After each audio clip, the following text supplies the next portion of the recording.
نحمده ونصلي على رسوله الكريم أما بعد أعوذ بالله من الشيطان الرجيم بسم الله الرحمن الرحيم ولقد آتيناك سبعا من المثاني والقرآن العظيم صدق الله العظيم আমি আপনাদের সামনে যে আয়াতটি তেলাওয়াত করলাম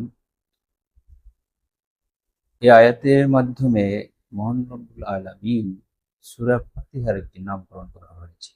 সূরা ফাতিহা হলো একটি সর্বশ্রেষ্ঠ মোনাজাত, অর্থাৎ মহান আল্লাহ রব্বুল আলামিনের যাবতীয় প্রশংসা করার যে বিষয়টি, এটা খুব সুন্দরভাবে এখানে উপস্থাপন করা হয়েছে।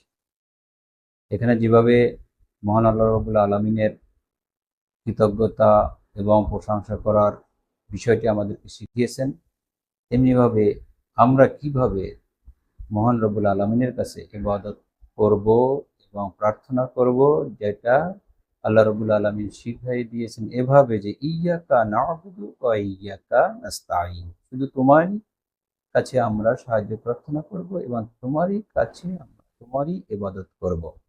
এই বিষয়টি আমাদের কাছে যেমনি স্পষ্ট করেছেন, আর একটা বিষয় হলো সূরা ফাতিহার বিভিন্ন নামে নামকরণ করা হয়েছে। ফাতিহাতুল কিতাব, উম্মুল কুরআন, হ্যাঁ, সাবউল মাসানি।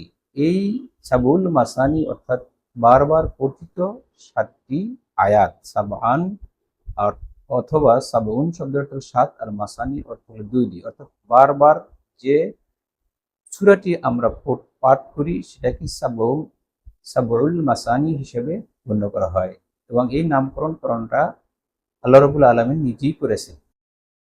সুতরাং এর মর্যাদা এবং গুরুত্ব কত বড়, সাথে সাথে তিনি এই সূরা ফাতিহাকে আল কুরআনুল আজিম হিসেবেও বর্ণনা করেছেন।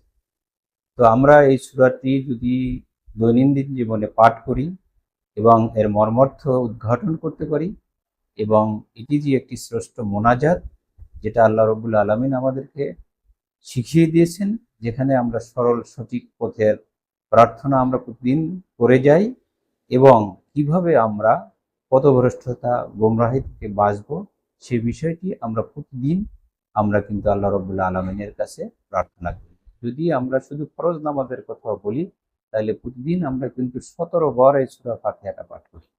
সুতরাং আসুন আমরা এই সূরা ফাতিহা বিস্তারিত বিবরণ জানি, এর প্রেক্ষাপটটা জানি, এর নামকরণের কারণটা জানি এবং এর ফজিলতটা আমরা জানি, তাহলে আমরা আমাদের জীবনকে আরো সুন্দর ও সুখময় হিসেবে গড়ে তুলতে পারবো। আল্লাহ রাব্বুল আলামিন সে তৌফিক আমাদেরকে দান করুন। আসসালামু আলাইকুম ওয়া রাহমাতুল্লাহি ওয়া বারাকাতুহু।